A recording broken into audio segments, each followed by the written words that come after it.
And I think a lot of guys, they misplace the idea that they don't have purpose, they don't have something to go after. It's just they're going after the wrong things. And through the teachings of Jesus, we not just find life eternally, but we find a better way for our life right here on earth. We are in this culture, especially in America, where we're told our whole life, set up everything so that it benefits you. But when you read the Bible, Jesus is teaching the opposite. Hey, lay down your life. Like, that's how you're going to actually find it. I would rather have a flip phone with no internet access and a healthy soul than have an iPhone and be struggling with pornography.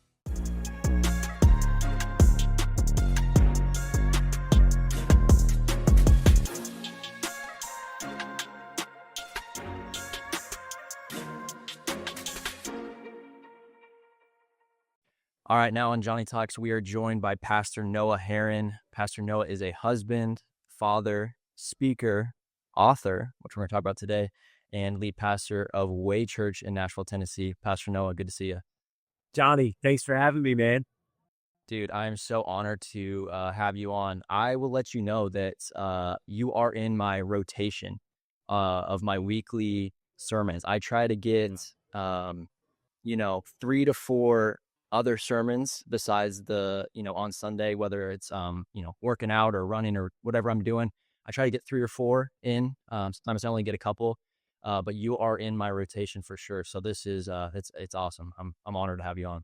Dude, that's kind, man. I'm really honored by that. And you listen to more sermons than me, which is incredible. I'm a 1 a week guy, so I'm inspired. I'm a little convicted right now. I need to up my game. No, my music, I'm not a music guy. Okay.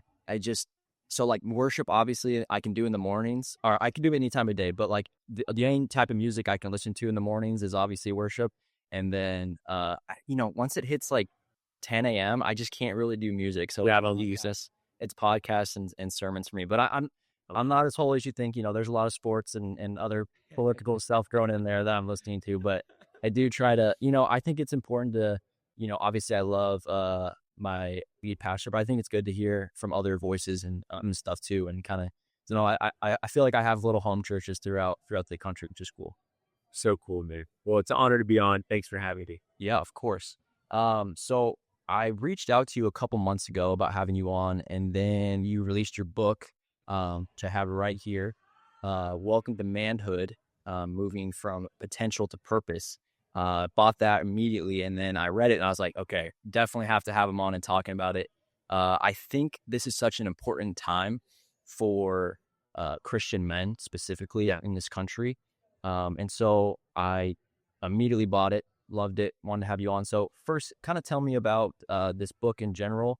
Why'd you write it, and kind of give me some details about it. Yeah, so I just think to echo what you said, I think now's the time for men to stand up and be who God has called us to be.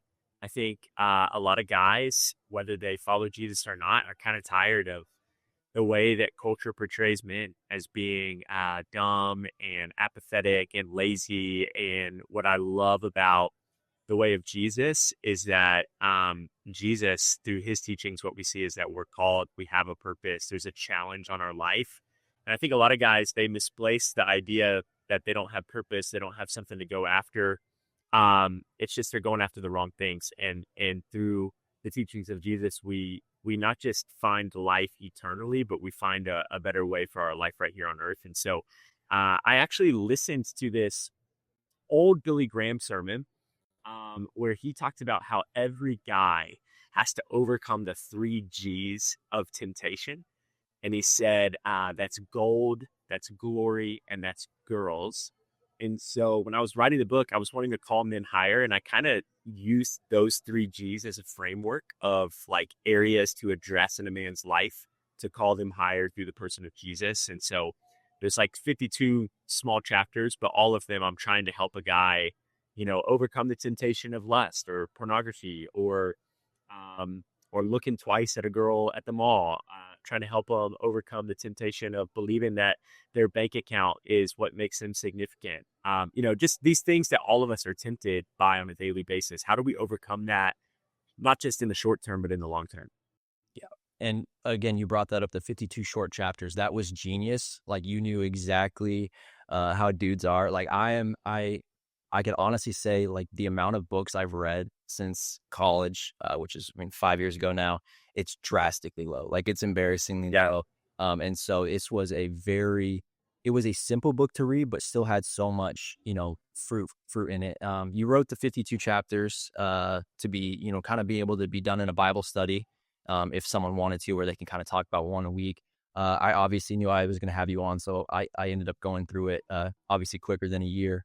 But there were 5 chapters. Obviously, it was all super solid stuff. There was 5 chapters for me that kind of stuck out, whether it was convicting for me or I was just already fully on agreement with that. And so I kind of want to talk about 5 of those chapters, and then get into it a little bit deeper, and then kind of at the end see if there's any other ones that really meant something more to you, that you think could really make a difference. So if that's all right with you, I love it. chapter 3, okay, chasing the right goals. That one just kind of right out of the gate, just really made a difference. So I'm going to read a couple of things from this chapter, kind of skipping around a little bit.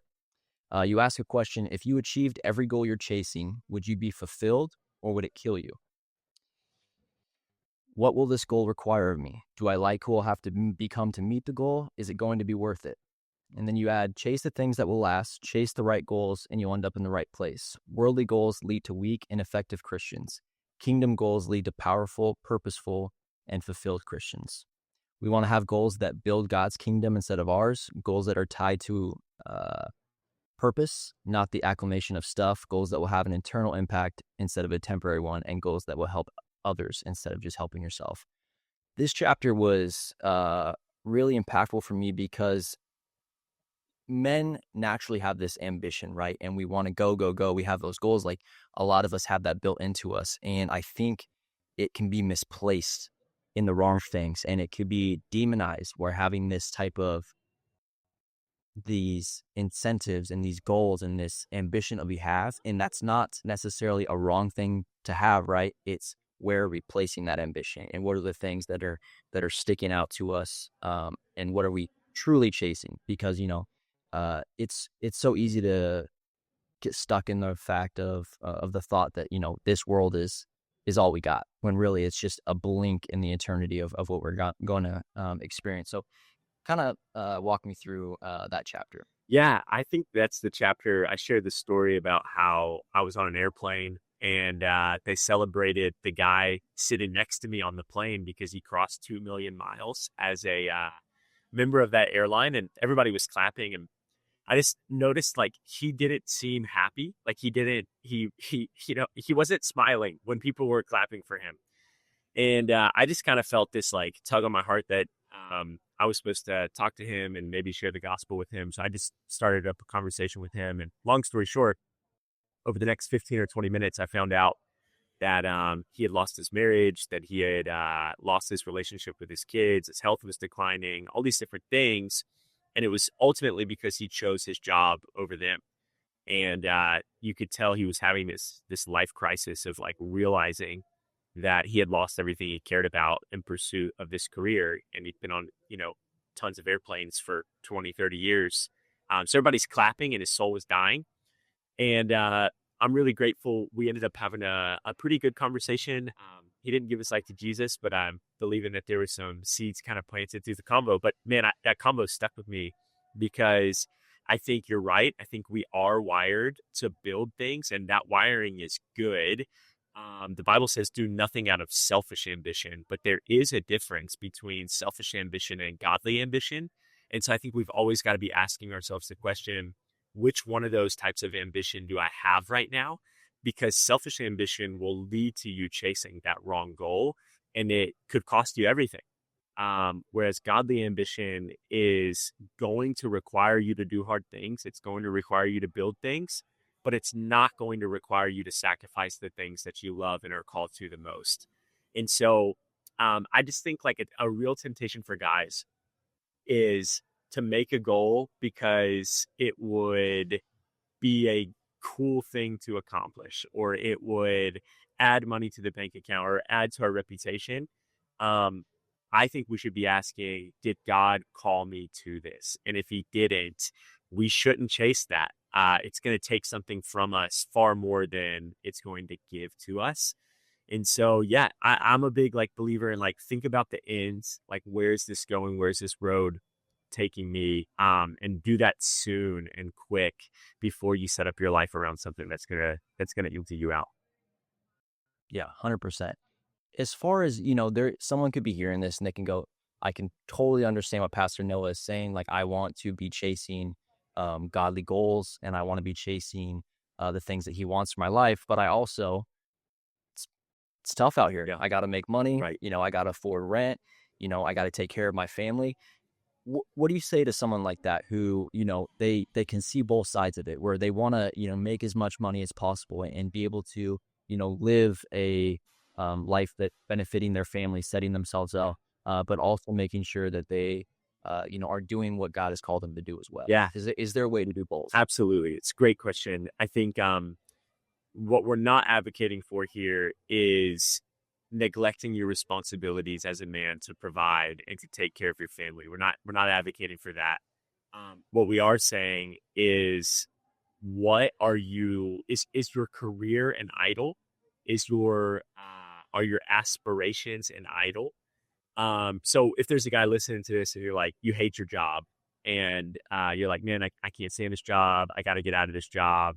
Hey, man, that's great. Like, you still have to pay the bills. You still have to, put food on the table. And so don't just quit your job with nothing lined up. Like, let's be practical. Let's use wisdom.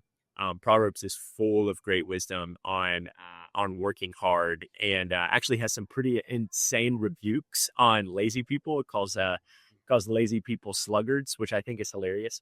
Um, anyway, so like let's not neglect our responsibility. Let's work hard and let's start figuring out some other stuff that we could do. Let's be proactive. Let's have conversations with people in our sphere. So I'm not advocating for not doing what God has called you to do as a man. I'm just saying, um, you're in that career and you're loving it. And you're like, I'm going to become the vice president of this company and I'm going to work 70 hours a week. And that's what it's going to take for the next 20 years of my life. But it's going to be worth it because I'm going to make a ton of money. I would just caution you and be like, hey, if God's telling you to do that and God's telling your family to do that, amazing. But let's just think about what working 70 hours a week for the next 20 years is going to look like if you want to have kids and you want to have a healthy marriage. And if you're like, well, those things come second, then I would encourage you to be like, no, no, no, no, no. Read the Bible. Those things absolutely come first. Let's make sure the priorities are in order, because what good is a bunch of money in the bank account with no family or with no relationship with Jesus or with no eternal fruits? Because you can't take that bank account with you into heaven, but you can take those relationships and who you've become into heaven. And so it's just prioritizing the eternal over the temporary and making sure that we're doing that on a daily basis.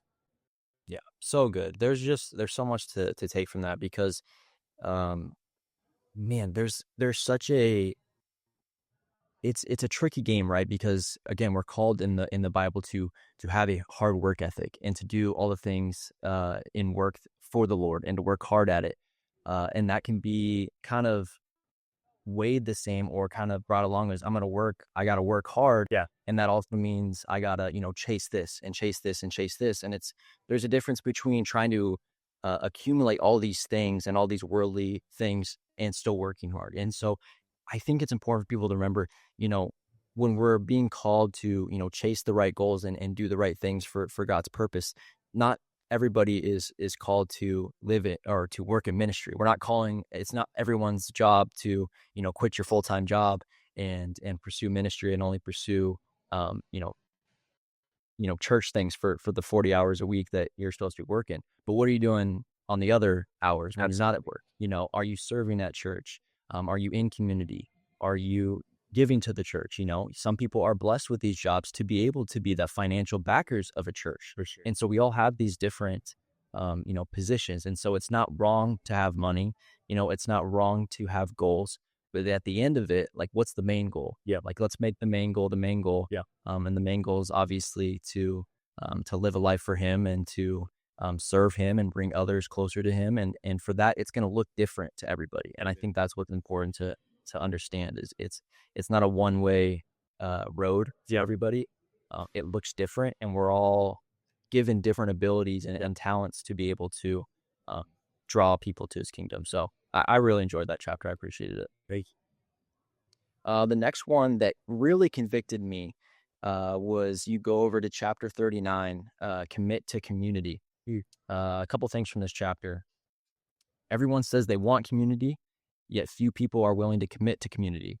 For true, fruitful, and biblical community requires our commitment. Hebrews 10:24-25 says, "Let us consider how we may spur one another on toward love and good deeds, not giving up meeting together as some are in the habit of doing, but encouraging one another, and all the more as you see the day approaching. If you want to go fast, go alone. If you want to go far, go together." So this really convicted me because I would consider myself someone who has a lot of friends, but maybe not a lot of really deep community. Uh, I am naturally an introvert. I have a social battery that runs low quite a bit. And, there's definitely points and times in my life where I feel, I can do it.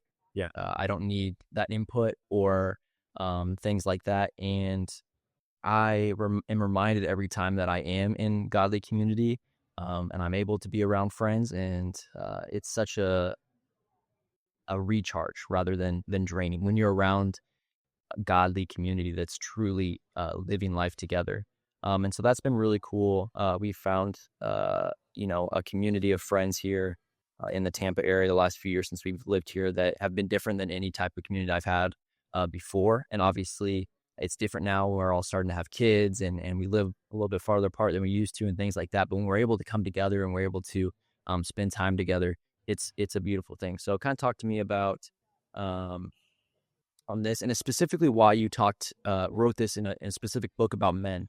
I do have the thought that, girls do community a little bit better than guys do oftentimes. So kind of how do we find this community that we need to be looking for? And as men, how can we be better at being Yeah. community? I think you describing yourself, you were describing like 90% of the guys that'll listen to this podcast. Like, hey, like I've got a bunch of friends. I don't know how many of them I would consider deep friends. I actually think guys are better at those relationships than girls. We're actually better at going and playing golf with three strangers and having casual conversation for 4 hours than girls are.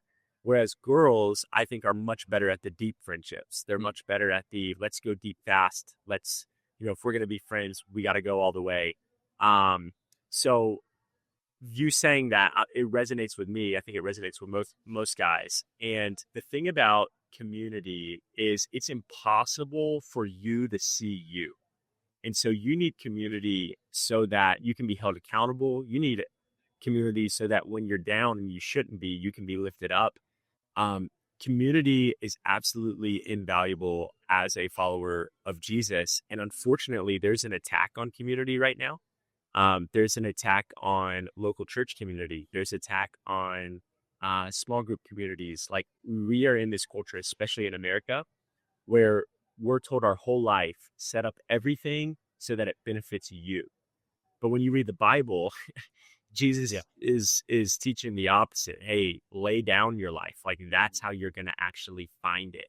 And so I've never heard more young people talk about church hurt. Um, there's absolutely real church hurt. I'm super empathetic to those circumstances. I just think that most of what we call church hurt, the early church would have called sanctification. I think the early church would have been like, actually, that's like me learning how to love people like Jesus loved me. Like someone offending you is not a reason to leave a small group. It's not a reason to leave a friendship. That's a reason for you to look like Jesus, pick up your cross, forgive people, grow. Yeah, I just think a lot of people are expecting to become more like Jesus without doing the things that he did. You know what Jesus did for me? He kept on loving me when I was the friend in the relationship that was breaking my vows. I was the one that was letting him down. And so all that to say, the reason I called it commit to community is because without commitment, it's not real community. It's self-absorption. It's relationships that only benefit you, which another way to describe that would be manipulation, even though that seems very forward. I just think that's what it is. And a lot of people are saying, I've got community, and what they've got is they've got friendships that are surface level, and the moment someone challenges him, they're out. And so I think if you don't have people who have both the freedom to speak into your life from a, hey, I see this is not good, but also the freedom to speak into your life in a very real, meaningful, encouraging way, then you don't really have community. And I'm a pastor, so this comes across as the way that it will, but I just think still the best place to find community is in the context of a local church, to go, to serve, to lay down your life for the good of the city that you're in, for the glory of God, and to make friends doing it who are living in the same way. And is it going to be hard? Are people going to let you down? Yes. And it's going to make you more like Jesus. Dude, so many good things there. Like I try to like keep these mental notes because I'm like, where do I want to draw from it? Because there you see notes there. But really, it's crazy how often in the Bible Jesus was surrounded by so many people to the point where they had to specifically say when he was alone, right? When he went and was being, tempted on the mountain, he was alone. They made it like that known, and or when he went and prayed, he was. There were specific times where they had to specifically mention that he was alone because how often he was around community. He just was consistently surrounding himself with people. And then the thing that you mentioned about guys not being able to go deep, Yeah. really struck a chord with me because it's like you talked about wanting to be in community so that we can see ourselves, right? Because we can't actually see ourselves. We can't we're not allowing our community to be able to pour into us and to help change us and build us if we don't go deep, because how can they truly see, the best and worst of us if we're not being able to get to that level? So I think that's so important to be able to find a group of guys that you're able to go to that level with, really get down into the nitty gritty of these are some really tough things that I struggle with, that I have dealt with. These are some life experiences that I've had, good and bad, because it's not really possible to be able to truly uh, biblically correct or biblically encourage someone if you don't truly know them as a person. And so I do think that's something that guys can do a lot better at. And I hope, that reading this book and encourages them to do that. Cause you're right. You can play golf with 4 guys or 3 guys in a 4-hour round and find plenty to talk about. And, um, you know, consider them your best friend, after, Yep. there's guys that, my only friendship with them is, playing golf with them pretty much. Yeah. And, or, whatever, watching, our favorite sports team is what connects us. And so we're really good at finding things that connect us. But I think we could do a lot better at finding ways to, really see we are at a deeper level as men. And, I think it can be tough because it's in our culture, it can be viewed as, maybe a little of a feminine trait to be truly, be honest with it is expressing our feelings in that way. That's not how generations of men before us really did things. Sure. But man, does it really make a difference when you're able to truly have someone who knows you, besides just your wife. Absolutely. And I think guys, we gotta like rewire that a little bit. It's like most of us don't want to sit around and talk about our feelings for 2 hours, but I think what we could do and what we should strive to see is that God has called each one of us to do things that we can't accomplish on our own. And those kind of intentional friendships, there can't be many of them. You can't go deep with many, but you can go deep with a few. Um, those are strategic friendships and conversations that sharpen us to be able to do the things God's called us to do. And so when you look at it like that, and it's not like hey, once a week we're going to get together and talk about our feelings. It's like, yeah, probably most of us aren't going to sign up for that. But if we see it as, hey, I'm going to set aside 30 minutes to talk to my boy who I really value. I love him. I think he's got a deep well of wisdom to give me. I'm going to share the greatest struggle and the greatest win from the last couple of weeks with him and get his thoughts so that I can keep running the race God's called me to run. I think guys see that in a totally different light. And so it's like just rewiring your brain a little bit of like, what is this? Why does this matter? Like this is helping everyone, kind of a thing. Yeah, because it can be so easy to fall into the trap of I'm the only person that struggles with this, or I'm a bad person because this is something that I'm dealing with right now.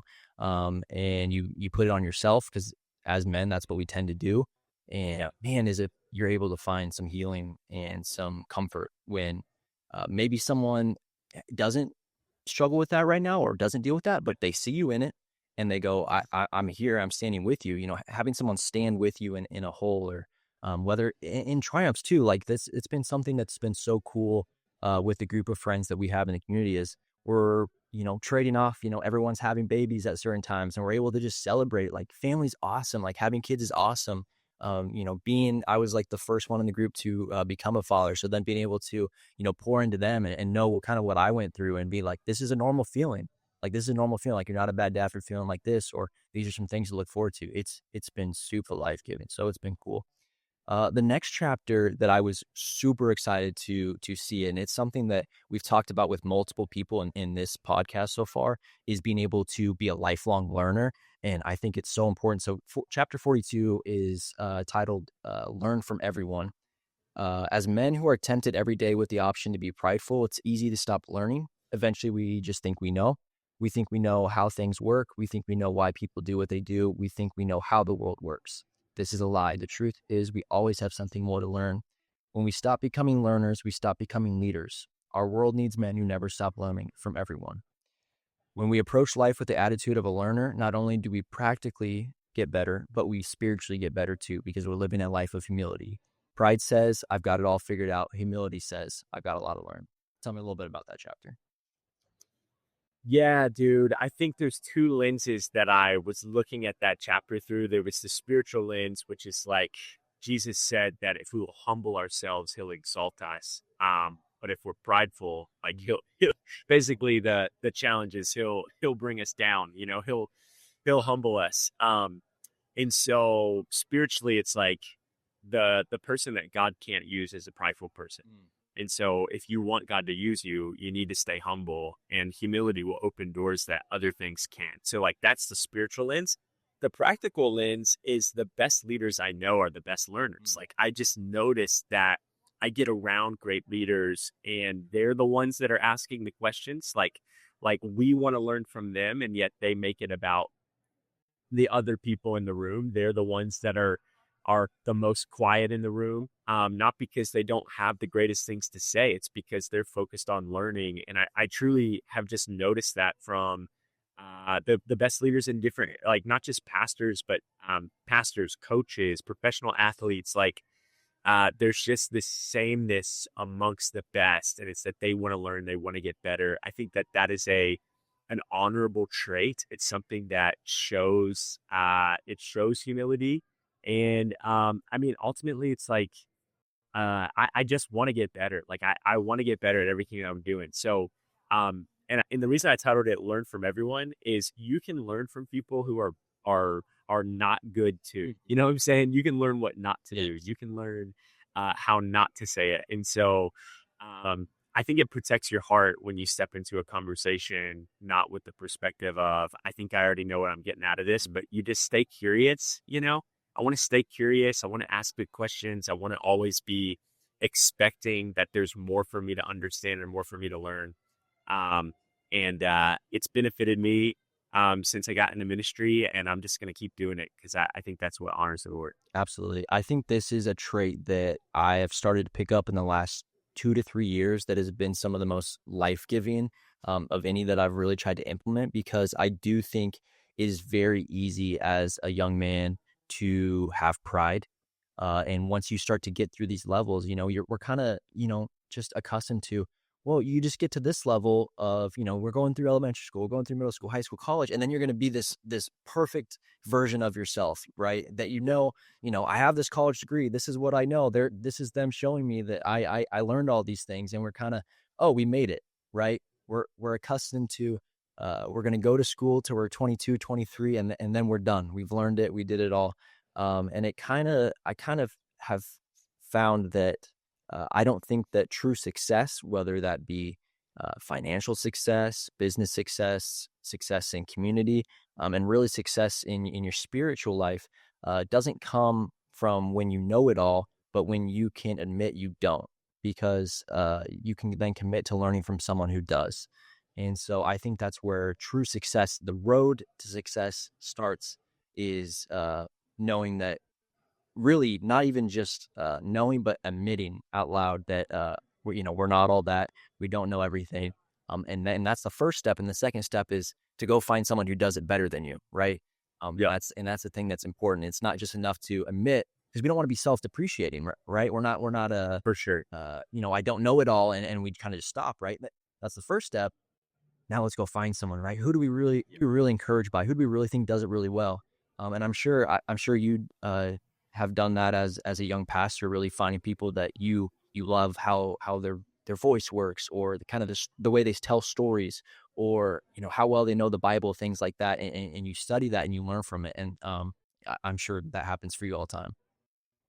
Absolutely. Yeah, and I love what you said, don't be self-deprecating, because it's like um that's a kind of false humility that's actually pride too, and it also dishonors what God's put inside of you. Like if God created us and if God gave us the gifts that we have, where we're self-deprecating, we're actually dishonoring him Wow. as our creator. And so I think like there's a difference between like some self-deprecating humor and those types of things. I'm all for that. I actually love that. But when you really start to self-deprecate and believe that you don't have what it takes, I think that that actually dishonors the Lord. Wow. That's pretty incredible. I mean, and it's a thing. It's like it is a sense of false humility, right? Because it's an easy of like, it's a easy way of I don't know what the word I'm looking for. Basically, it's like we were talking before we started recording, and you were about a 30 handicap last year. And so if you're going, well, I just suck at golf, right? And you just left it there, well, you're going to continue to be at that same level. Yeah, But you said you're down to a mid teens handicap now in a year. So that had to have been, maybe watching some YouTube videos, maybe watching some yeah, PGA Tour golf, looking at some lessons, right? It wasn't to the point where it's like, I suck at golf and that's all there is to it. right. If I want to get better at something, who does it better than me? Who is educating people in this? And I think that's For that's sure. a huge aspect of it. One habit that so in this book, what I really like is you talk. Let me make sure I get this right. You talk about the problem, you talk about a solution, the next step, a habit, and a prayer. The habit from this one I really liked. You talked about what you do, a brain dump. Can you kind of go over what that is real quick? Yeah. I just I mean I have this phone all day. It's next to me. But I try not to get distracted by it. And so if I have like an idea or a thought that I don't want to forget, I will I'll just show you. I don't know if you're able to see this, but my notes right here, it opens up this widget to a new note in a folder called Brain Dump. And I just will write down that thought, or I'll voice text, that thought. And then once a week, I have the habit of going through all those brain dumps and just kind of sorting them into other folders in my notes app, sorting them into things that will be helpful down the road. And so it's just a way of like capturing information, trying to learn. If I listen to a podcast and I hear something, I'll throw it in there. I don't want it to like derail my whole day, right? I might be driving. I'm not going to pull over and take a bunch of notes. Just like I'm going to throw it in there, and then once a week I'm going to sort it. And it's been really helpful as someone who is always writing sermons or books or whatever. Just I have like a ongoing just kind of, I don't know. I call it a second brain. I have like a second brain full of things that I'm learning, and I can filter through and pull back out maybe a year down the road or a week down the road, depending on what it Well, is. I loved it. I can't explain how many times like I will have something happen to me in a day and be like, that was so like again, like whether I'm hearing a sermon from Yeah. someone, I'm like, that was so impactful what that person said. And then I Yeah. want to tell my wife about it later than tonight. And I was like, I don't actually remember what they said. I just remember I was like, must have not been that impactful. But Yeah. no, I was like, I Yeah. was really excited about it in the moment. And then now I can't remember it. And so Yeah. it's definitely a habit I need to implement because it is so helpful to be able to, uh, you know, go back and what For when sure. you're in college and they're teaching you to, I had to take a few, not had to, had to for coursework anyway, take a few Bible classes Yeah. in college, even though I was an education major. And how they taught you to memorize scripture was you had to write out verses, right? And it wasn't just Yeah. reading it and absorbing it; you had to physically write it out. So I think it's a really good habit that I look forward to implement. And I think can be big difference. I used to do it with the weirdest thing. Even though I was in education, I had a notes app where I was like future sermons. I didn't go to Bible Yeah. school, and I have love never that. I just always will hear something. Sit Yeah, into me. yeah. Just sit I'll beside hear something. I'm like, I could make a sermon out of that easily, and then I've never spoke in my life, so I don't know why I used to do that, but I thought that was a funny connection. The next chapter, I actually wasn't going to include this one, um, but man, it kept talking to me, and I kept feeling the Lord pull that this was one of the most important chapters that you wrote in this book, and I do want to encourage you in that, and I feel like it's one of the biggest epidemics of the church right now is man, it's hard because you don't want to come at it from any type of angle, feeling like it's an angle of judgment, but holiness in the church, it can be, especially when you attend a church that's growing and very big.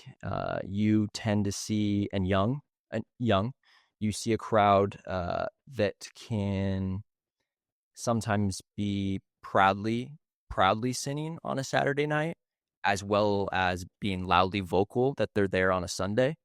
And so while we love that they're there on the Sunday, right, we would like that there to be, some life change. And so I really liked some of the things you talked about in chapter 43. You start off right here: godly men are weak when godly men are worldly. I mean, that's like first sentence of the chapter. That's just right there. The problem is that so few men are intentionally pursuing holiness. We've fallen for the lie that we can love Jesus and look like the world. We've believed in a false gospel that says we can accept Christ and that nothing in our life needs to change. The problem is that we're meant to live as holy men, but we're settling as worldly boys. I mean, that section right there is so powerful, and you see it, and it's sad because you want so much for these people that you see in church and you meet, and you want them to, they love Jesus so much, and you want them to be able to impact them and change them, right? Because the difference between sanctification and I'm totally blanking on the other word, but you know what I'm saying, as far as yeah, it's great when we accept Christ and we make him Lord and Savior, Yeah. but then how do we let him change us? So kind of talk about that chapter a little bit and your heart on that.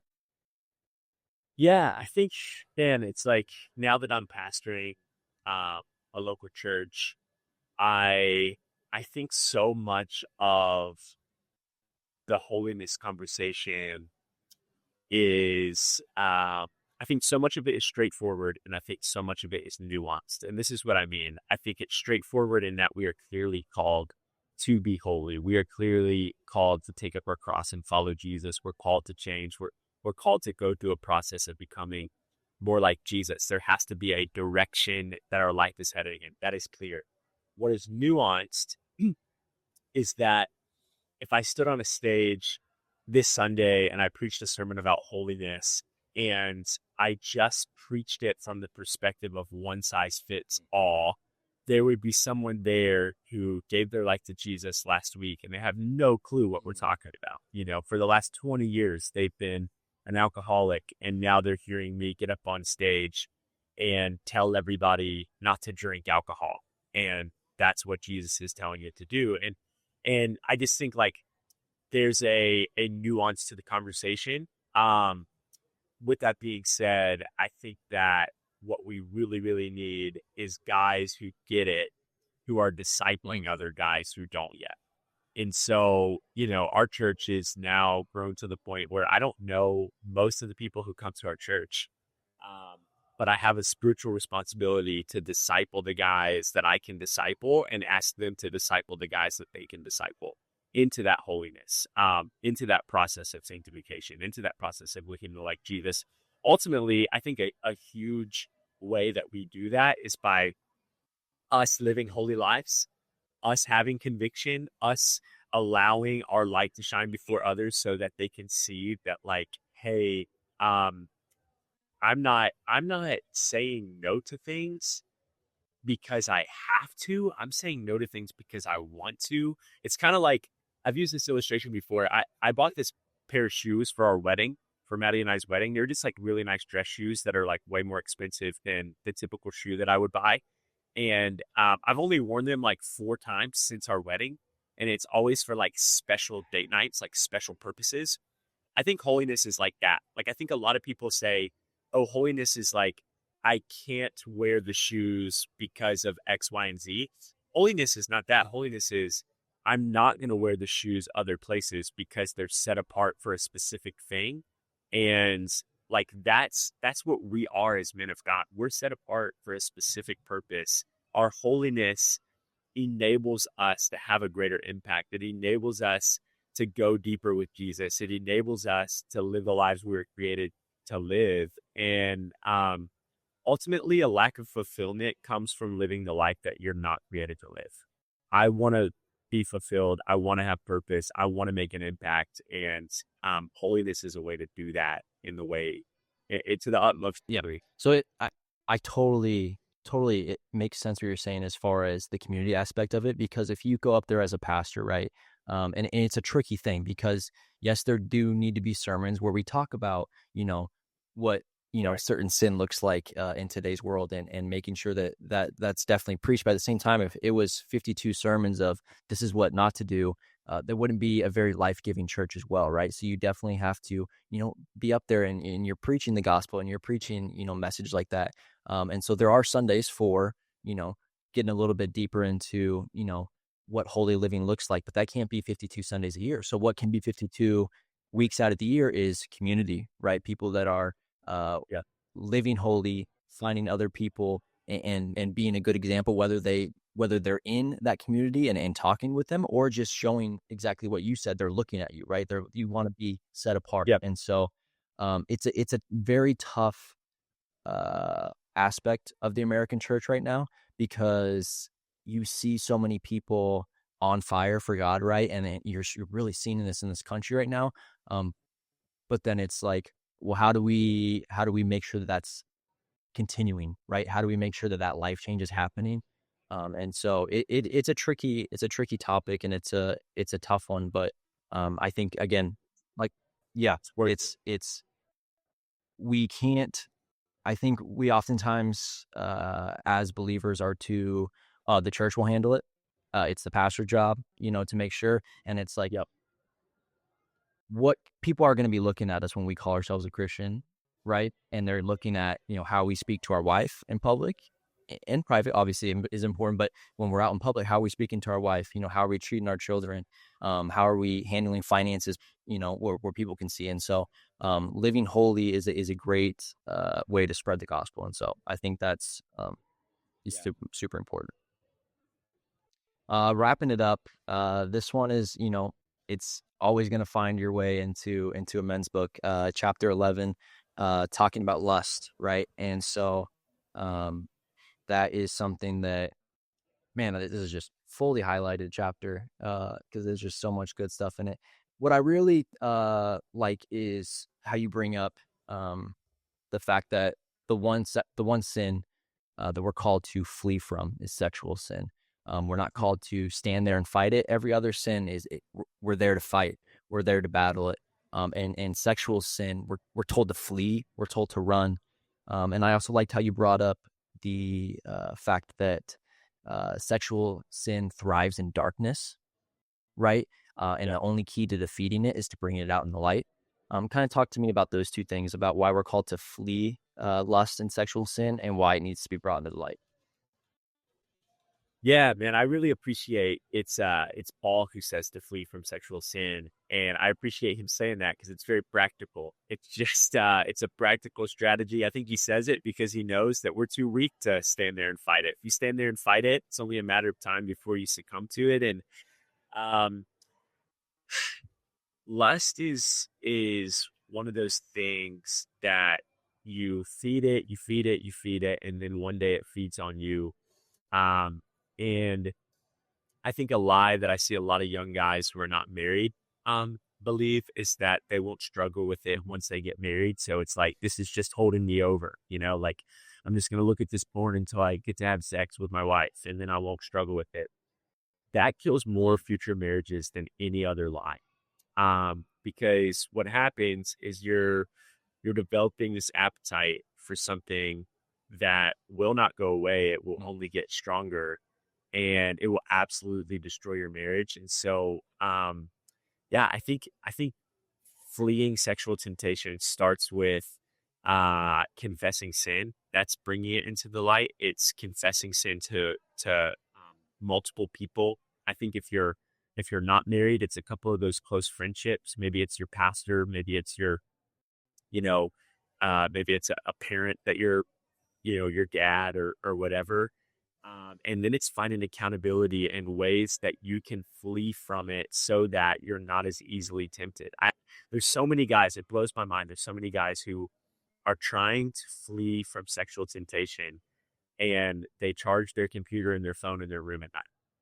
It's like, you're not fleeing, bro. I would rather have a flip phone with no internet access and a healthy soul than have an iPhone and be struggling with pornography. You know what I'm saying? Like at some point you have to get serious about fleeing. Like, what are the things I could do? I remember when I was in college, I had a 6-year pornography addiction from the time I was in like 11th grade until my senior year of college. And when I finally gave my life to Jesus and was trying to pursue holiness, the very first thing I started doing was charging my phone in the kitchen. I lived with 4 other dudes, and I was like, I'm going to start charging my phone in the kitchen. At a certain time, I'm not going to, because I just knew like I'm most tempted to look at it at night and early in the morning. And so if my phone is in a public place, like this is just going to be a small thing I can do to help with that. Like, what are those things that you can do? Like right now, um, I've been free from pornography for, trying to do the math now, it's like almost 9 years, praise God. Uh, but there's like 5 people who at any given time can log into all of my social media accounts and have access to all of my internet, like capable devices. Like, just knowing that, like, I feel pretty good right now about my struggle with, my former struggle with porn, but just knowing that that's there is just an extra barrier of like, don't do it. Don't you dare. Like, you know what I'm saying? Like we've got to treat ourselves like we don't trust ourselves Because we shouldn't, when it right? comes We to shouldn't. lust, because we shouldn't. Because we should not. So what are those things that you could do? So drag it into the light, repent, and then what are the practical things that you can do to create Well, boundaries? Pastor Noah, I appreciate so much that you talked about, your personal stuff with this. It could be very easy coming from a pastor to be like, this is the problem. Now, this is how other people have dealt with it, Like, and this is how you should deal with it, right? No, this is a problem that I had, and this is how I deal with it. And I appreciate that yeah, because, man, it's just in today's world with the iPhones and the computer, this problem is more prevalent than we would like to believe. It's more dangerous for than we sure. would like to believe, and it's become a thing Yeah, where uh, I'm worried that as far as Christian men, right? We got to wait to have we're told to save ourselves from marriage, right? Like that's what we're supposed to do, and I think that's become an easy out of, well, again, like you said, well, I'll just do this then, right? I'll just do this. yeah, It's rewiring your brain. It's putting these images in your head that were never meant yeah. to be there. It's rewiring the way that we see women, and it's not it again, like you said, it's not setting yourself up to be able to quit that at marriage. Like that's not how it works. It's created to keep you addicted. Yep. It's created to destroy you. And so, man, flee, like run. Like it's more prevalent than you would like to admit. Like if you're listening to this, it is. Did you write it? Was it a statistic in here you said, as far as maybe it was a different chapter in the book? You said, I think it's like 85% of, was it just men in general or Christian men, had watched porn within the last week or something like that? I don't remember the exact statistic, but I do know that the statistics for like young adults are pretty stacked, especially for guys. Yeah. Not just guys, there are a lot of girls as well, but for guys Yeah. especially, it's pretty stacked. It's somewhere in there, but you are not alone if that's something you struggle with.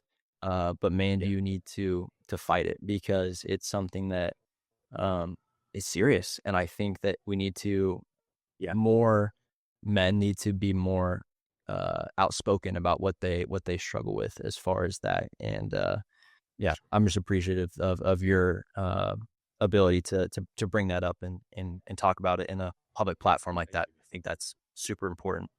Again, Pastor Noah, I'm just super honored that you were able to come on today. And, again, you're someone that it's interesting. I used to not fully hand up. I used to not enjoy younger pastors.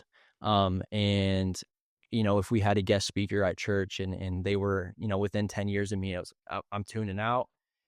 If they don't have some grace, if they don't have, multiple kids above the age of 10, they don't. And Yeah. it really, you were one of the younger voices that I felt convicted of when I felt this way, because God was almost telling me, just because it was more of like a self thing of like, oh, I'm not at the age where, or I'm not at the spiritual level where I think I could be a pastor.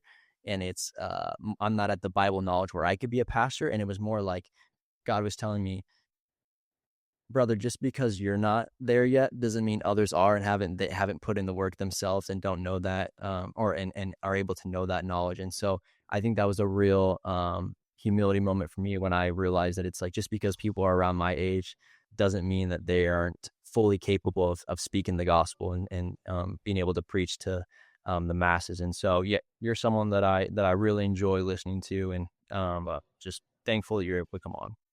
Boots, super kind, man.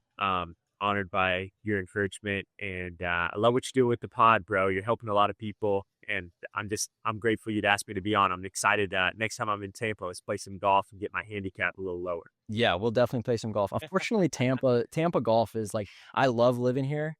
The golf courses are the one thing where it's like, unless you're rolling in the dough and can play private, the public golf out here is just, it's tough. It's just not good.